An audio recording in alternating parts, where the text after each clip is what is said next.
Hello, and thank you for watching this video. Today I would like to share with you 10 thoughts that I have about what I call personal investment.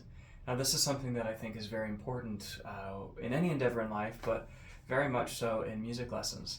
And so I hope that these 10 thoughts will give you something to think about in ways that you can improve in your personal investment as a growing musician.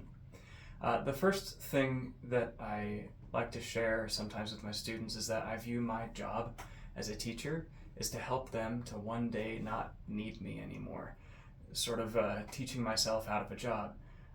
That means that my students have a job as well. Their job is not just to do what I tell them to do, but to try and make their own discoveries. The second thought I have for you is that lessons are not the practice time. We might do some practicing in the lesson itself, but that is meant to model or to show you what you should be doing then on your own at home. So lessons are where we learn how to practice and learn how to improve what we have. The third thought is that after your lesson is done, you should go home that same day and you should do some practice. If you were to wait until the following day, you might forget some things, and you're going to find that whatever you might have worked on in the lesson itself, if you will go and practice that the same day on your own later in the day, you're going to hold on to that progress much more effectively. The fourth thought is that every time you practice, you should look at your lesson notebook. If your teacher keeps a notebook where they write down a little assignment or thoughts for you, you should look at that every time you practice. Don't just assume that you're going to remember everything that was said in a lesson, because you're not. So take action sooner and be proactive. One of my best students also uses her notebook to make notes of her own practicing. She writes down what and how she practiced that day, and it's really effective because then she has a record for herself and she can see what things she might have been missing or what things that she maybe has been practicing for a long time and not seen enough progress on.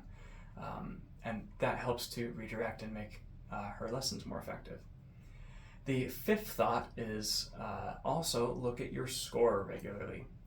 I find that it's really, really common that people, when they have a piece memorized, they will just practice from memory and not look at the score anymore thinking that they just have it all. But the more that you will refer back to the score, the more discoveries that you'll make over time, little details that the composer left that you might not have noticed the first time around. You might even notice that you learned a note incorrectly. So looking in the score regularly and trying to discover new secrets over time is another way that you can be personally invested. The sixth thought I have is to record your lessons. When I was first told to do this by my own teacher, I thought, that sounds like a lot of work. Like, sure, I can record the lesson, but then I have to spend the time to listen to it again. Not only did I not want to hear myself play or talk, it just took a lot of extra time. But you know what? It is a really valuable thing. Even if you don't do it all the time, recording your lesson and then watching it again will be very instructive to you. You will notice things and remember things that you wouldn't have done otherwise. Number 7, you should try to avoid having to work on the same things in your lesson week after week. One of my teachers would use colored pencils, and they would mark things in the score, of course, with the colored pencils. And sometimes there would be something that would be marked one color, and then it would be marked another color from another week, and then another. And I had some things that were marked with maybe 5, 6, 7 color. And what that really meant is that I wasn't fixing that thing in my own practice. And so it would come up again and again from lesson to lesson. And it would get to the point where he'd say, what's the deal with this? Like, you know how to do this, why are you not making it a habit? And so making sure that you're very aware of what you need to work on in your practice and fix so that you don't have to, be stuck. That's very important. Sometimes you won't get something better in the course of a week, and that's okay, but it definitely won't happen if you just don't do anything about it, right? The 8th thing that I would recommend is to always have a pencil at your piano for your own practice. Now, this is so that you can make notes in the score on your own as you discover your own mistakes and things.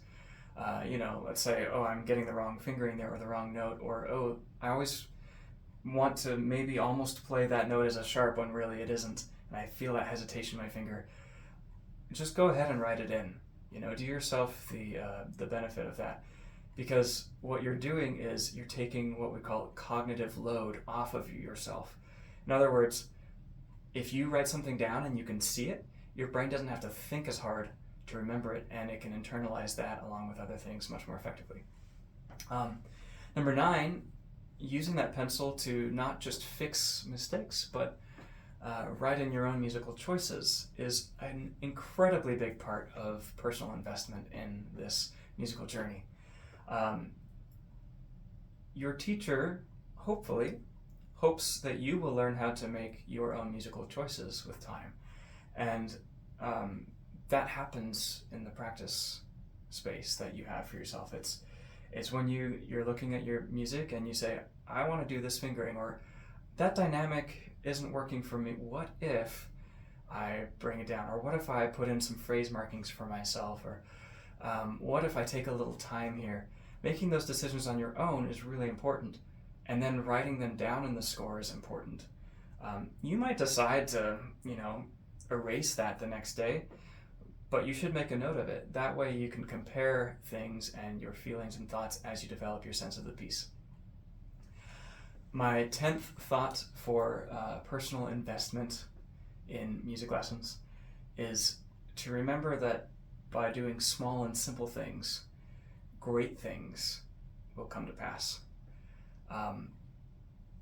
Remember that you're on the journey of a lifetime, and there is a lot that goes into becoming an advanced or a professional or even just a lifelong lover of music. And it takes a lot of hard work, but your hard work will pay off. I find it so helpful for me when I'm feeling frustrated or when I'm feeling tired or impatient, to remember all of the joyful opportunities that I've had with music, all the times when I really just had fun playing a piece that I had worked hard on, or times when I had a successful performance, or times when someone told me that they enjoyed my performance, or that they felt inspired or uplifted, or that it gave them a smile, So my 10th thought really is to remember that all of your personal investment is worth it, because you will bring joy to yourself and joy to others. So my friends, keep playing, keep working hard, and I hope that some of these tips or thoughts will be useful to you. Thank you.